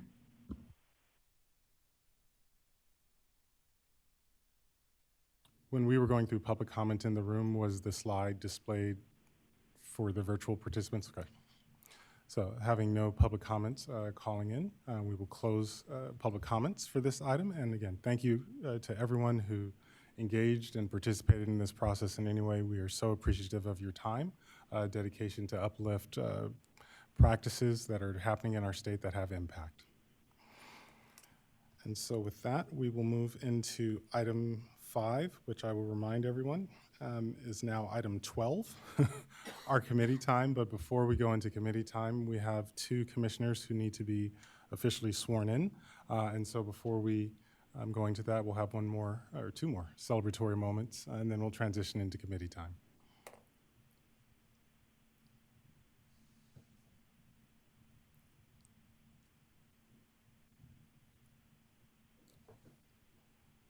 Good afternoon.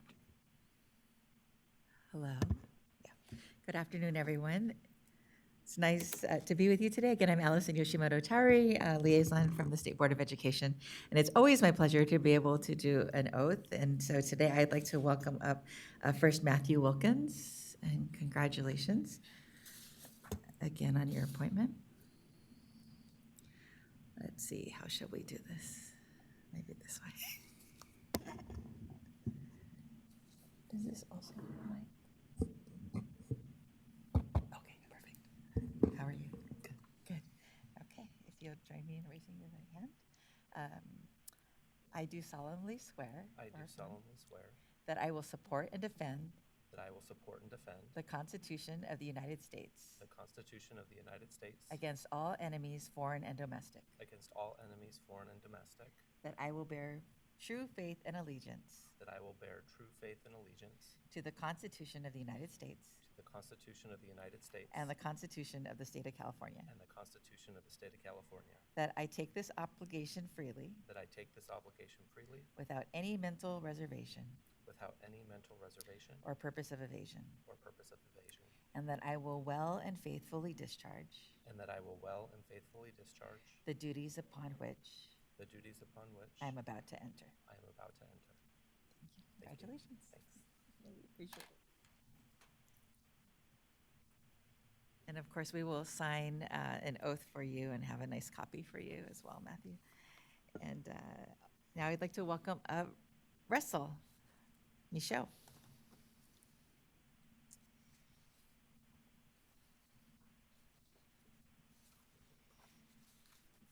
Congratulations.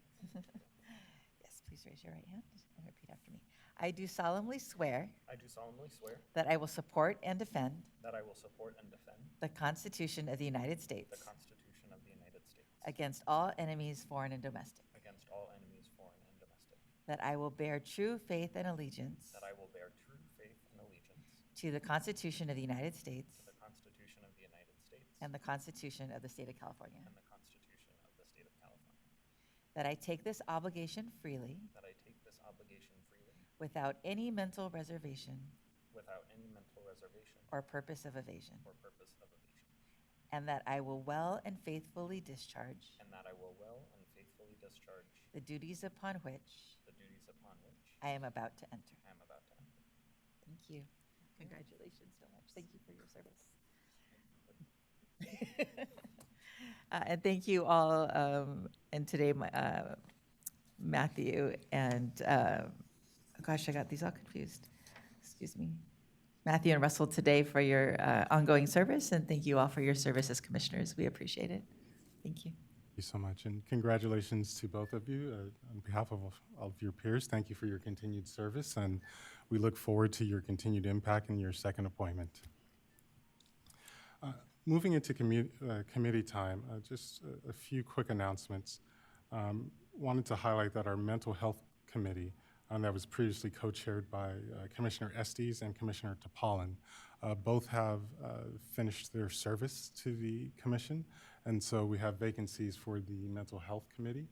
And so if that is an area of interest, and I'm going to say interest first, you don't necessarily have to be an expert, but this being one of our priorities, we are looking for anyone who's willing to serve in the capacity of the co-chair or chair of the Mental Health Committee, and the responsibilities, like all committees, keeping us abreast of information and happenings in this domain, and coordinating presentations for us on topics related to mental health or emotional and behavioral health. So if there's anyone who has the interest, feel free to contemplate it. You can follow up with me via email afterwards, and we can make sure you're seated as the co-committee chair for the April meeting.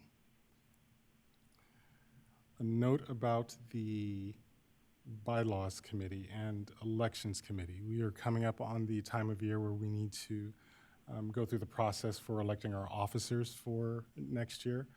Previously, I raised the suggestion of lengthening the terms for officers from 1 year to 2 years. I'd also make the suggestion that we do that for committee chairs as well, just for continuity.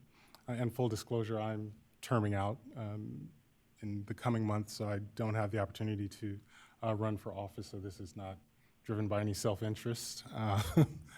Just the experience in the transitions each year and having uncertainty around if you're going to continue on serving doesn't provide enough runway to really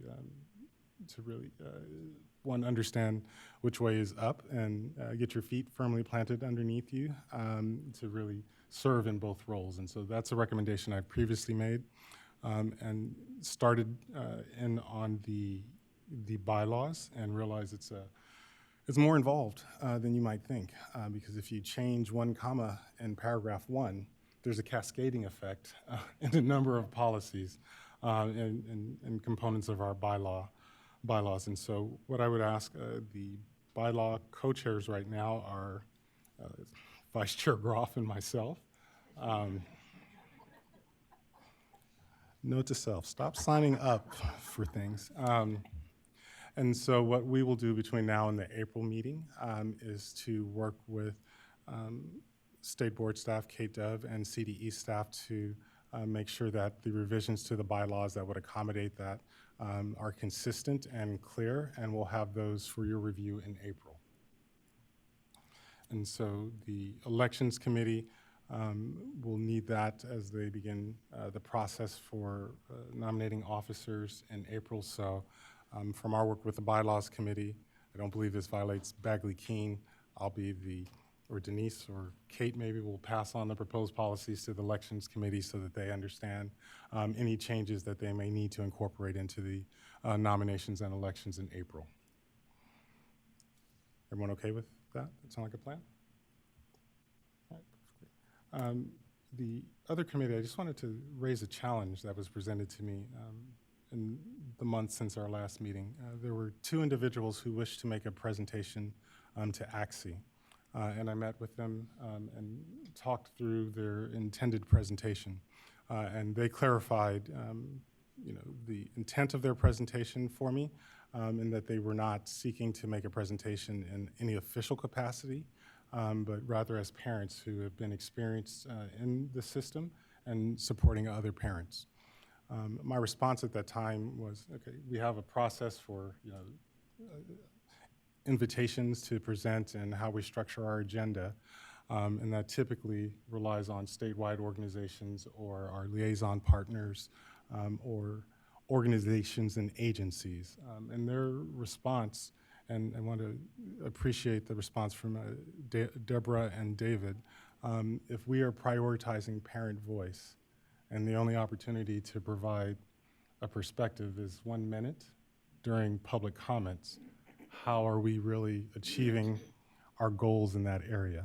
And it was a very appropriate challenge. And I want to appreciate the challenge and the pushback around our stated aspirations and our actual structures that do not provide audience for parents to provide perspectives in a meaningful way.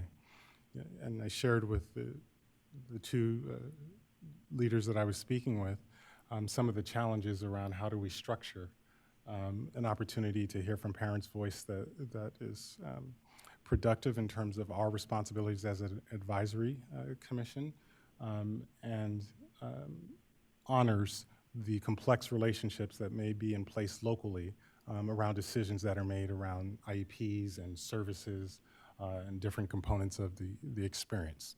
And so I wanted to share that challenge with the commission, that I think we should consider how we might provide a space for us to listen and learn the lived experience of parents beyond those who have titles and acronyms attached to their name. And so I just wanted to share that, and again, appreciate the feedback from the two parents that I met with who are leaders in this work, and just share that challenge and opportunity for us to put our heads together and see how we might have a meaningful structure or approach to give parents an opportunity to share their perspectives with us to inform our work. So I throw that out for thoughts, questions, feedback. As a parent, I think that it would be it would be great to hear more parent voice and to somehow allow for that to come to this committee. I would be all for that. I'm wondering if maybe, the obvious thing would be if they could form their own organization or something like that, but what about maybe attaching themselves to another agency in a parent capacity? I'm just trying to think outside the box, because I do think it's super important that we hear parent voices. That is what we're out to get, parent engagement and so forth. But also just very concerned that it wouldn't just be a total free-for-all, like it would have some structure to it, so.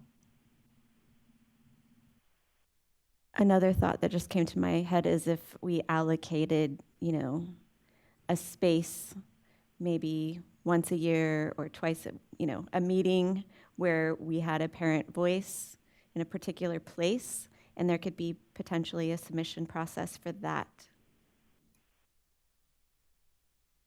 I like that idea, and building on it, maybe it be through the CACs. That would be a great, where they could organize and do that. We got two more comments here. I'll go with Commissioner Snipes and then Tech Starkle. I absolutely think that we should be elevating family experiences.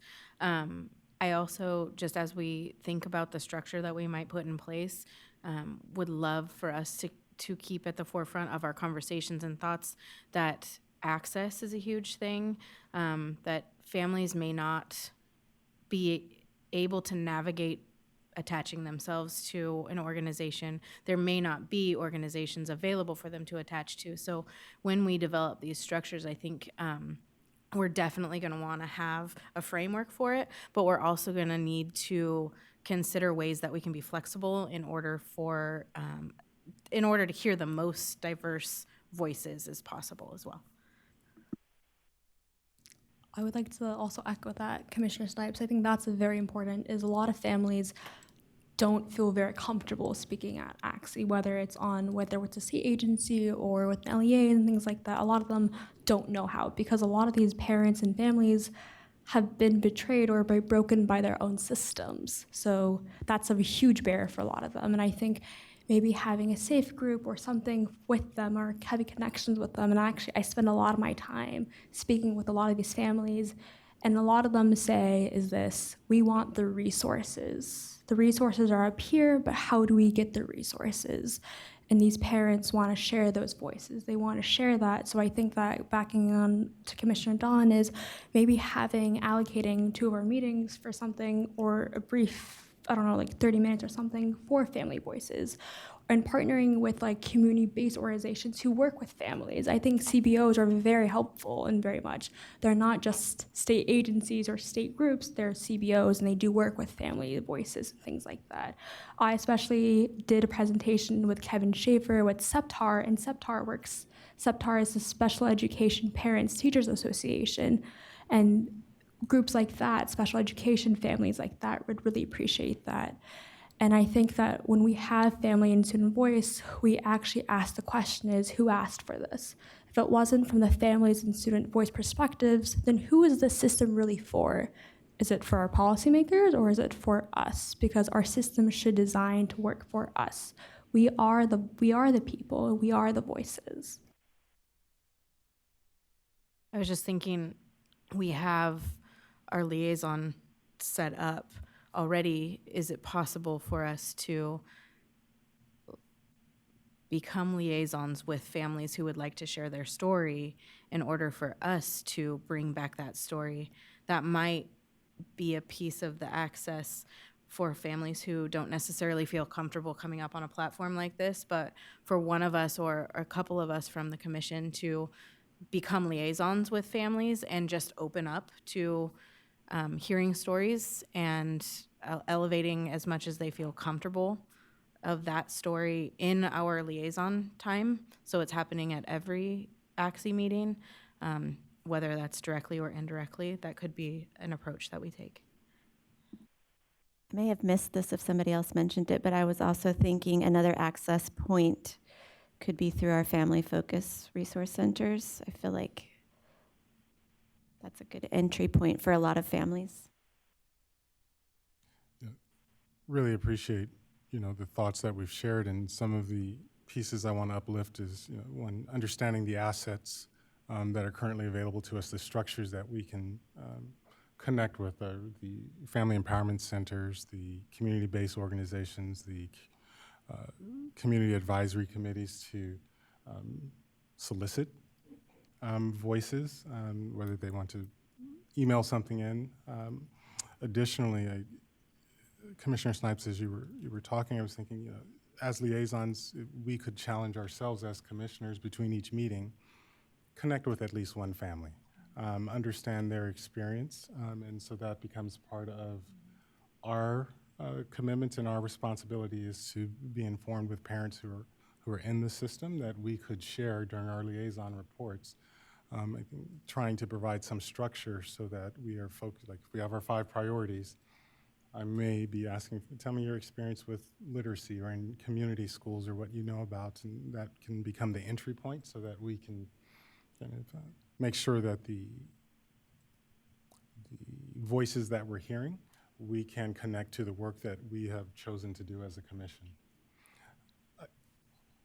It also feels like we could utilize a similar kind of template, similar to how we go for applications for the Impact Award, that allows us to include those focus areas, but maintains their voice in telling us their story and providing some structure around that. Well, and Commissioner Stipes brought up the issue of access. As we're doing that, we want to make sure, and we'll learn much like we did with our student commissioners, how do we frame our requests in family-friendly language? How do we ensure that it's reaching the most marginalized communities? I remember our presentation about students who were duly identified as multilingual learners, as well as students with disabilities, and so how we can make sure that we are intentionally reaching to the farthest ends of our state to ensure that the voices that typically are not heard or have audience have an opportunity to connect and inform our work, because those are the voices we need to hear the most from. I'd also highlight, we have our 5 meetings each year, and it would take some doing, but we, as we heard through the Bagley-Keene presentation, we can have a listening tour or a virtual session that doesn't have to be part of, the meeting. If we can, find a time and we can spend a half day, and this is our listening session, where we're becoming informed as commissioners, because for me, the pivot from listening to, okay, now we're going into Bagley-Keene training or ethics training, and trying to accommodate all of that in one meeting space might be taxing and divide our focus a little bit. So maybe exploring the opportunity to just add a date on the calendar where we participate virtually without the formality of the dais, where we're just listening. Okay, now I'm seeking volunteers. Excuse me, Chair Tostin. I'm sorry, Commissioner Ding and I were also raising our hands if we could comment as well. I'm not volunteering yet. Absolutely, and one quick note, Commissioner Ding has let us know because of connectivity, she's not able to be on camera, but is able to participate via voice. Please, Commissioner Oyakawa. Thank you, sorry to interrupt. I just wanted to say how excited I am to hear this whole conversation, and I think this is really what we're all about, right? It really is for our families and our students. And so I love the idea of having dedicated time. It doesn't have to be as long as some of our other presentation times, but I would suggest that we do it and aim for every meeting, and perhaps we can alternate or find a way to have not just parent voices, but student voices as well. I think maybe alternating student parent every other meeting, or finding a time for both within each meeting would be, I think, a real opportunity for families across the state to share their experiences, for us to learn more, for anyone else who is watching to learn more.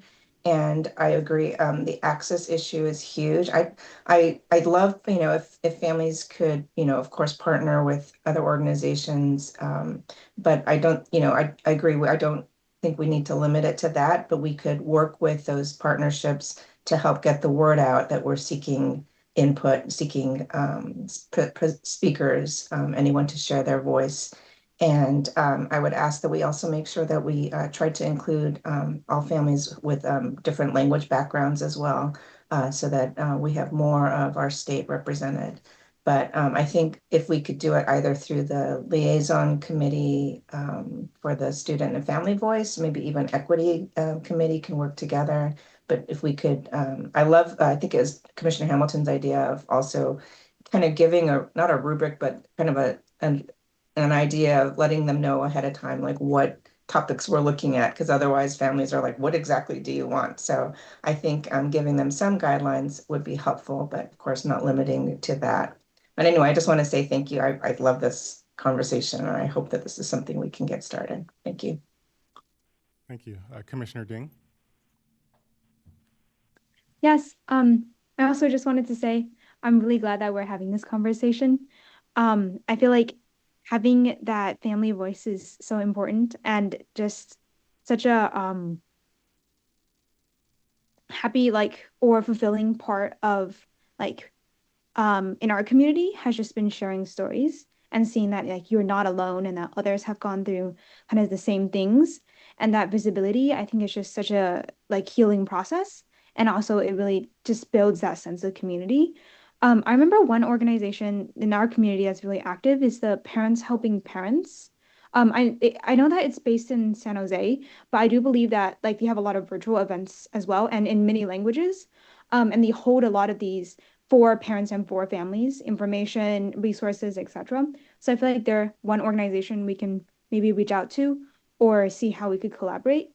And I definitely agree with Commissioner Christine on the aspect of giving some kind of guideline, or even maybe having them like send in a video or record something asynchronously. Because I do feel like we normally have our meetings on weekdays during like work hours. So it might be difficult to have like parents or students come in when they might have like school or work or other responsibilities. But I feel like it could be a lot more convenient for them if we have them like maybe like record a video with a prompt, and then we can like play that video during meetings. Just some thoughts, I feel like, to make it as accessible as possible to families who might not, have the time to like come in during a weekday to maybe give a few thoughts. Thank you. And I appreciate everyone's recognition that we don't want to create additional barriers and limit access. And as we are talking about the concept of potential guidelines, I might offer a suggestion. Maybe there are questions that we want to ask families. And so here were 5 questions, or however many there are, that we're interested in learning from you, your perspective around, because anyone who submitted proposals for a conference or a presentation, that gets a little involved trying to write in 150 words what I'm planning to say 2 months from now. And so if we can work together to identify what are our key questions that we would love to hear from families, and disseminate the requests through our partners, the CACs, the FECs, community-based organizations, and maybe find a structure or some time where we can just listen and be informed from our partners who are parents and students. So I want to make sure that we are holding ourselves accountable for this conversation. Is it realistic to maybe have a plan in place by June so that we can include this in our calendar on the website next year, of giving everyone broad notice that, hey, in November or December, one of the months we're not having a meeting, here's the slot and here's the information, and we look forward to learning from you. I'm seeing heads nod. So June seems feasible. Maybe I should have asked for volunteers before the headline or before the timeline. Is there anyone who'd be willing to volunteer? I see Commissioner Snipes and Commissioner Ruiz. We'll ask you guys to work on this special project to kind of sketch out the thoughts that we've shared today. And then in April, we'll review the first thoughts and then refine and finalize in June. Sound like a plan?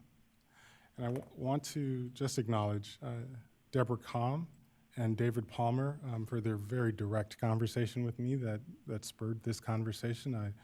I'm hopeful in what will come from this, but also already experienced the power of just listening to folks that highlight perspectives that we may not otherwise have when we are serving in an official capacity, and much like our student commissioners who ask questions in public meetings that sometimes, oh, we're going there today. It opens up lots of new opportunities and perspectives that disrupt what has been the status quo. So thank you everyone for your input.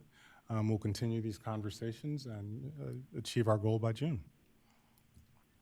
All right, so those are all of the committee updates that I was connected to, that I was going to share today. I want to go around the dais for any other committees who needed some time to share plans, ideas, or needs with the commission.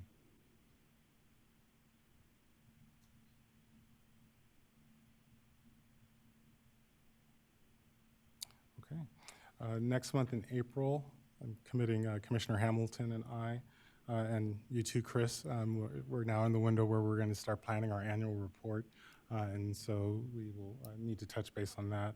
Again, the Elections Committee will be starting their activities at the April meeting, as well as the ACSE Impact Award. We may have some other details to touch base on. Is there any other committee who can project out and might have some topics to discuss at our next meeting during committee time? And for a reminder, the list of committees is in the the virtual box.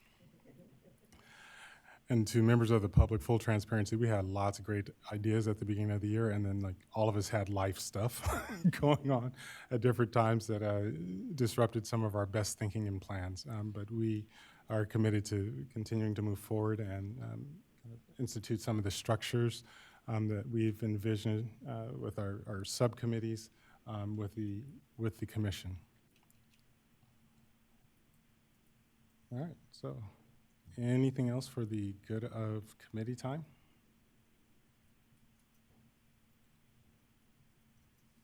I'll raise my hand. I had one more idea.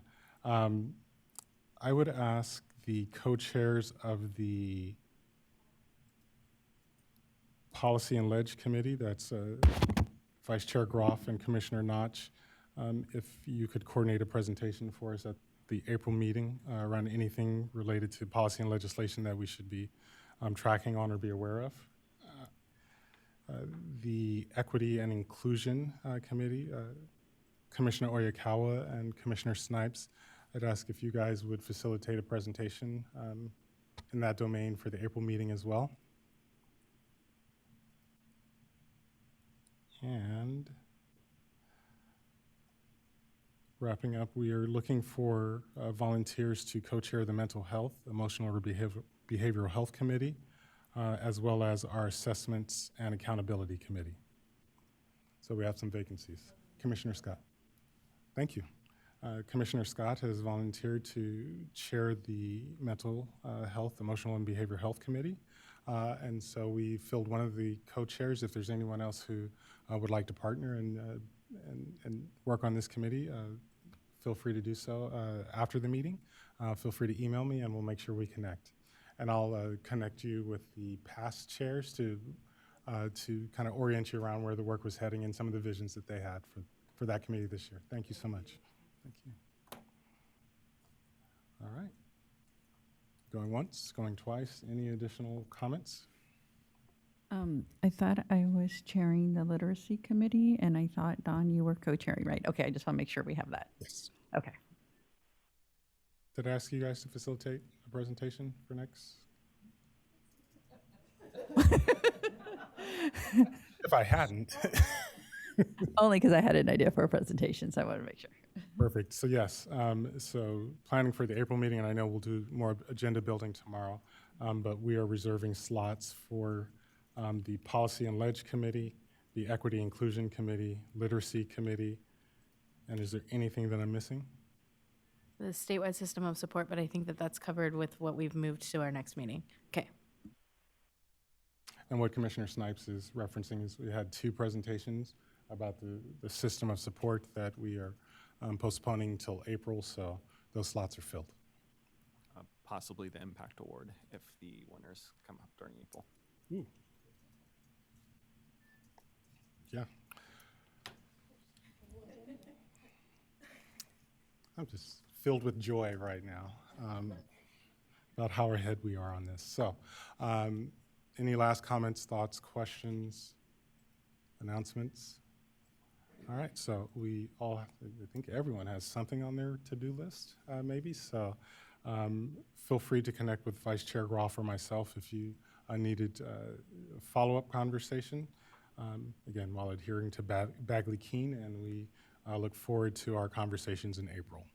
So with that, I will ask if there are any public comments in the room who would like to make a public comment on the conversations we've just had, and any members of the public online who are wishing to call in, please do so now.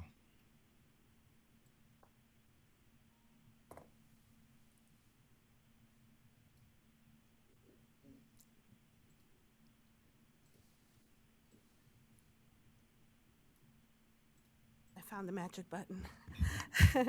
Good afternoon. My name is Marcela Chagoya. I am the chair of the California Federation of Teachers Special Services Committee. And I'm also in the classroom full-time as a special education teacher, 25 years, middle school, same school, right? I just wanted to be very appreciative of sitting here, being here for the very first time, hearing how you want to reach out to families and hearing the stories and hearing what they need. I myself, I'm not a parent. of a child with special needs, but I am the sister of a 55-year-old. I call him my big little bro. He's autistic, moderate, severe, and our mom passed away 5 months ago, so I'm like his mama now. And so I'm very appreciative of hearing that you all want to hear what the families need. And families don't know what they need until they know what's out there. So, hanging on to the power of the educators. We know our families' stories. We know our students. Hearing from the regional centers, they know. And I also wanted to give maybe a special highlight to the fact that special education has no age. It goes on and on and on. So our adults with special needs are equally important as our K through 12.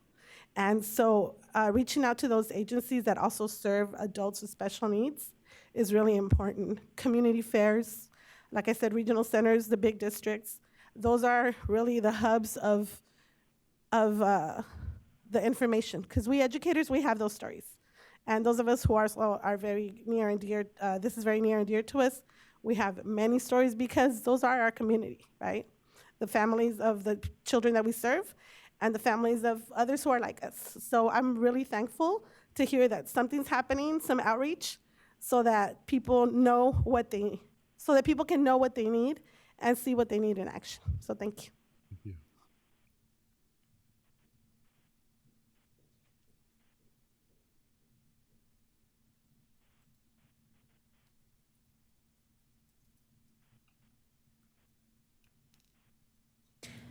There are no callers at this time. Thank you. I will close public comment on this item. And just as a reminder, we have a shift in our agenda for the remainder of the day. The presentations that were previously scheduled, we are moving to our April meeting so that we can support Superintendent Thurman and our legislators who are meeting over in the Capitol to advocate for full funding for IDEA, among a number of other things. And so we wanted to make sure that we were able to support that. And again, thank you to the presenters for their flexibility and willingness to accommodate in the moment priority that we have today. So I want to thank everyone for that. Commissioners, thank you for your time today. I appreciate your flexibility as well as your insights, thoughts, and leadership on behalf of our students and members of the public who've joined us online and in the room. We thank you for your time as well and look forward to seeing you back here tomorrow, where we will begin at 9 a.m. And we will have a presentation as well as our sharing out from our various liaisons. Ooh, yes, we do need to. Thank you. Before we adjourn, one more opportunity for general public comment. Any members of the public who would like to make a general public comment who are joining us in the room, feel free to line up now. Members of the public online, please begin dialing in. And I will add one more bonus announcement that I didn't get to earlier. We've had a change in our legislative liaison. Previously, it was the Honorable James Gallagher. We're honored that our new liaison will be the Honorable Sarah Perez, who will be providing support and will be liaisoning with to keep her updated on our work and priorities. So we look forward to developing our relationship with Member Perez. Not seeing any public comments in the room, we will close public comment in the room, and we will hold a few moments for folks who may be dialing in.